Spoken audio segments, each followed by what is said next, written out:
ভূগোল শিক্ষণ চ্যানেলে আপনাকে স্বাগত জানাই। এখানে নিত্য নতুন ভূগোল সংক্রান্ত আপডেট পেতে এবং বিভিন্ন ধরনের সরকারি পরীক্ষার সাহায্য পেতে আমার চ্যানেলটি অবশ্যই সাবস্ক্রাইব করুন। স্টুডেন্টস, তোমরা সবাই কেমন আছো? আশা করছি তোমরা সবাই ভালো আছো। আজকের ক্লাসে আমরা জানবো নদীর ক্ষয়কাজ সম্পর্কে। নদী তার প্রবাহ পথের ঢাল, নদীতে জলের পরিমাণ এবং নদীর শক্তির পরিমাণের উপর নির্ভর করে নদী প্রধানত 3 ধরনের কাজ করে থাকে: ক্ষয় কাজ, বহন কাজ এবং সঞ্চয় কাজ। আজকের ক্লাসে আমরা জানবো নদীর ক্ষয় কাজ সম্পর্কে। এছাড়া আমরা কি জানবো? ক্ষয় কাজের পদ্ধতিগুলি কি, কোন কোন প্রক্রিয়ার মাধ্যমে নদী ক্ষয় কাজ করে থাকে এবং নদীর ক্ষয় কাজের নিয়ন্ত্রক সম্পর্কে জানবো। চলো তাহলে দেখা যাক আজকে ক্ষয় কাজগুলি কি কি এবং ক্ষয় কাজের পদ্ধতিগুলো কি কি দেখা যাক। আচ্ছা, ক্ষয় কাজ কাকে বলে? প্রধানত নদী ক্ষয় কাজ সাধারণত কোথায় করে? আমরা আগের ভিডিওতে দেখেছিলাম যে উচ্চ গতিতে বা পার্বত্য প্রবাহে নদী যখন প্রবল বেগে শিলার উপর দিয়ে প্রবাহিত হয়, তখন শিলাগুলিকে ভেঙে টুকরো টুকরো করে সেই নদীর জলের সাথে যে প্রবাহিত হওয়ার যে প্রক্রিয়া, এটাকেই বলা হয় ক্ষয় কাজ, তাই তো? তাহলে এই ক্ষয় কাজ আজকে আমরা দেখব বিভিন্ন প্রক্রিয়ার মাধ্যমে সম্পন্ন হয়। নদী প্রধানত 5টি প্রক্রিয়ার মাধ্যমে এই ক্ষয় কাজ করে থাকে। সবার প্রথম হলো জলপ্রবাহ ক্ষয়। এখান থেকে আমরা কি বুঝতে পাচ্ছি? এই পয়েন্টের কথার মাধ্যমে আমরা বুঝতে পাচ্ছি জলপ্রবাহ কথাটি যুক্ত আছে, তাই তো? তাহলে অর্থাৎ কি? জলের প্রবাহের সাথে নদীতে যখন প্রবল জলস্রোত প্রবাহিত হয়, তখন জলস্রোতের আঘাতে নদীর তলদেশ, নদীর পার্শ্বদেশ থেকে কি হয়, নরম নরম যে শিলা, আলগা যে শিলা, সেগুলো কি হয়, জলস্রোতের আঘাতে খুলে বেরিয়ে আসে।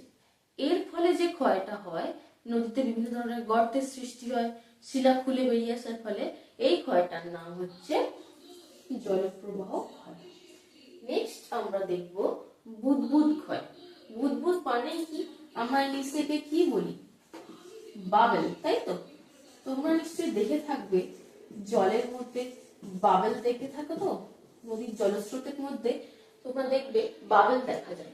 সেই বাবেল গুলোর মধ্যে কি থাকে জানো? বাবেল গুলোর মধ্যে থাকে প্রচুর পরিমাণে বায়ুর চাপ।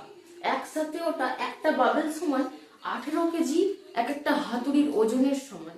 ওই বাবেল গুলোর মধ্যে যে বায়ুর চাপ থাকে, সেটা কি হয়, প্রচন্ড পরিমাণে নদীর তলদেশকে আঘাত করে। আর ওই একটা আঘাতের ফলেই একটা শিলা কিন্তু টুকরো হয়ে যেতে পারে। এর ফলে এই যে বুদবুদ ক্ষয়, এই বুদবুদের ক্ষয়ের মাধ্যমে শিলা চূর্ণ বিচূর্ণ হয়। এবার আমরা জানবো নেক্সট পয়েন্ট, অর্থাৎ অবঘর্ষ ক্ষয়। অবঘর্ষ মানে কি? অবঘর্ষ মানে হচ্ছে শিলার সাথে তো ধরো জল প্রবাহিত হচ্ছে, প্রবল জলস্রোত, প্রবল জলস্রোতের সাথে শিলার টুকরো, নুড়ির টুকরো প্রবাহিত হচ্ছে। এই যে নুড়ির টুকরো, শিলার টুকরো গুলো নদীর তলদেশ এবং পার্শ্বদেশকে আঘাত করছে। আঘাত করার ফলে নদীর তলদেশ এবং পার্শ্বদেশে নানান ধরনের গর্ত সৃষ্টি হয়। ধরো ধরো একটা নদী প্রবাহিত হচ্ছে, নদীতে প্রবল জলস্রোত আসছে, জলস্রোতের সাথে অসংখ্য নুড়ি, কাঁকর, বালি, শিলাখণ্ড আসছে। ওই শিলাখণ্ড গুলো নদীর পার্শ্বদেশে আঘাত করার ফলে এরকম ছোট ছোট ছোট ছোট গর্ত বিশিষ্ট নানান ধরনের গর্তের সৃষ্টি করছে। এই ধরনের গর্তগুলিকেই, যে প্রক্রিয়ার মাধ্যমে এই ধরনের গর্তগুলি সৃষ্টি হচ্ছে, এগুলো হচ্ছে এই অবঘর্ষ প্রক্রিয়ার মাধ্যমে। ঠিক আছে? নেক্সট আমরা দেখব 4 নম্বরে রয়েছে ঘর্ষণ। ঘর্ষণ মানে কি? এই কথাটার মাধ্যমে আমরা কি বুঝতে পারছি? ঘর্ষণ মানে একটা শিলার টুকরোর সাথে অপর একটা শিলার টুকরো পরস্পরের সাথে ধাক্কা লাগার ফলে যে ক্ষয়টা হচ্ছে। তার ফলে কি হয়, একটা শিলার সাথে অন্য একটা শিলার টুকরো যদি ধাক্কা লাগে, তাহলে অন্য দুটো শিলাই প্রায় চূর্ণ বিচূর্ণ হয়ে যেতে পারে, ভেঙে টুকরো টুকরো হয়ে যেতে পারে। এই যে ক্ষয়টা, মানে একটা টুকরোর সাথে এদের একটা টুকরো, ধরো এখানে একটা টুকরো বয়ে বয়ে আসছে, আবার এখানে একটা টুকরো বয়ে বয়ে আসছে, তাই তো? এদের দুজনের মধ্যে আঘাত হচ্ছে, এদের দুজনের মধ্যে ঘর্ষণ হচ্ছে। এই দুজনের ঘর্ষণের ফলে কি হবে, ছোট ছোট ছোট ছোট ভেঙে গিয়ে টুকরো টুকরো হয়ে যাবে। তো এই শিলাটা ভেঙে গিয়ে টুকরো টুকরো টুকরো টুকরো হয়ে নদীর জলস্রোতের মাধ্যমে প্রবাহিত হবে। তাহলে এই ক্ষয়টার নাম কি? পরস্পরের সাথে যে ক্ষয়টা এটা হচ্ছে ঘর্ষণ ক্ষয়। আর এইগুলো কি হলো, অবঘর্ষ প্রক্রিয়ার সাহায্যে সৃষ্টি হলো। ঠিক আছে, নেক্সট এবার দেখবো আমরা দ্রবণ ক্ষয়। আচ্ছা, দ্রবণ কথার মানে কি? গলে যাওয়া, তাই তো? কিসের মাধ্যমে গলে যাওয়া? জলের মাধ্যমে। এমন কিছু কিছু খনিজ আছে, যেমন ধরো জিপসাম, ডলোমাইট, চক, চুনাপাথর, যেগুলো নরম খনিজ, তাই তো? লবণ, লবণ কি হয়, সহজে জলের মধ্যে গুলে যায় কিনা? ঠিক তেমনি কিছু কিছু খনিজ পদার্থ যেগুলি সহজে জলের আঘাতে গলে যায়। সেই রকমই এই যে যে আমরা খনিজগুলোর নাম বললাম, এই খনিজগুলো জলস্রোতের আঘাতে বা জলের প্রবাহের মধ্যে গলে গিয়ে ক্ষয় করে। পুরোপুরি খনিজগুলি জলের মধ্যে গলে যায়। এই যে ক্ষয়টা, এই ক্ষয়টার নাম হচ্ছে দ্রবণ ক্ষয়। তাহলে আমরা 5টা দেখলাম। তাহলে আমরা কি কি দেখলাম? নদীর ক্ষয় কাজের পদ্ধতিগুলো দেখলাম, 5টা প্রক্রিয়া। এবার আমরা দেখব নদীর যে ক্ষয় কাজ, এই ক্ষয় কাজের নিয়ন্ত্রক কে কি কি জিনিস এই ক্ষয় কাজকে নিয়ন্ত্রণ করে থাকে। তাহলে চলো এখানে দেখি। আচ্ছা, এখানে ছোট করে আমরা লিখছি। নিয়ন্ত্রক গুলো কি কি আমরা জানবো। সবার প্রথমে হচ্ছে নদীতে জলের পরিমাণ। ঠিক আছে,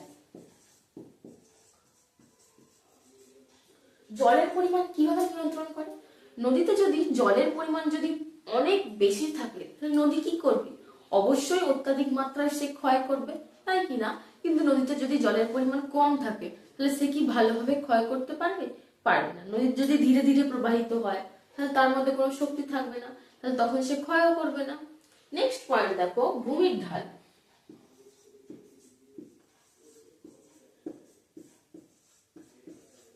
তাই তো, ভূমির ঢালে কি হয়? ভূমির ঢালের ক্ষেত্রে হচ্ছে তোমার, ভূমির ঢাল যদি অনেক ঢালু হয়, একদম যখন সে আগের ভিডিওটা আমরা দেখেছিলাম না, যখন পার্বত্য অঞ্চল থেকে নদীটা এসে সমভূমিতে এসে মিশছে, তখন অনেক ঢালু অঞ্চল, তাই তো? তাহলে ওই ঢালু যদি থাকে নদী প্রবাহের মধ্যে, তাহলে কিন্তু নদী প্রচুর পরিমাণে ক্ষয় করবে। আর যদি ঢালু অঞ্চল না থাকে, তাহলে কিন্তু নদী সেখানে খুব বেশি ক্ষয় করতে পারবে না। যেমন তুমি পার্বত্য অঞ্চল আর সমভূমি অঞ্চলের উদাহরণ দিয়ে বলতে পারো। পার্বত্য অঞ্চলের ঢাল বেশি থাকার জন্য প্রচুর পরিমাণে ক্ষয় হয়, কিন্তু সমভূমি অঞ্চলের ঢাল কম থাকার জন্য এখানে কিন্তু ক্ষয় কাজ তেমন হয় না, এখানে সাধারণত বহন কাজটাই হয়। নেক্সট দেখো, নেক্সট নিয়ন্ত্রক কি? নেক্সট নিয়ন্ত্রক হচ্ছে শিলাস্তরের প্রকৃতি। শিলাস্তরের প্রকৃতি মানে কি? ধর্ম, এক কথায় বলতে গেলে, বা বৈশিষ্ট্য তুমি বলতে পারো। যে শিলা যেই ধরনের, ধরো এমন কিছু শিলা রয়েছে নদীর প্রবাহ পথের মধ্যে, ধরো সেটা কঠিন শিলা, তাহলে নদী কঠিন শিলাকে কাটতে পারে না সহজে, তাহলে সেই কঠিন শিলা সহজে ক্ষয় পাবে না। কিন্তু যদি নদীর প্রবাহ পথে কোনো নরম শিলা থাকে, ধরো চুনাপাথর থাকলো, ডলোমাইট থাকলো, এই ধরনের নরম শিলাগুলো যদি থেকে থাকে, তাহলে কিন্তু নদী সেই শিলাকে সহজেই কেটে চূর্ণ বিচূর্ণ করে তার প্রবাহের পথ কিন্তু বজায় রাখে। তাহলে এটা একটা ক্ষয় কাজের নিয়ন্ত্রক হলো। নেক্সট হচ্ছে নদীতে বোঝার পরিমাণ। নদীতে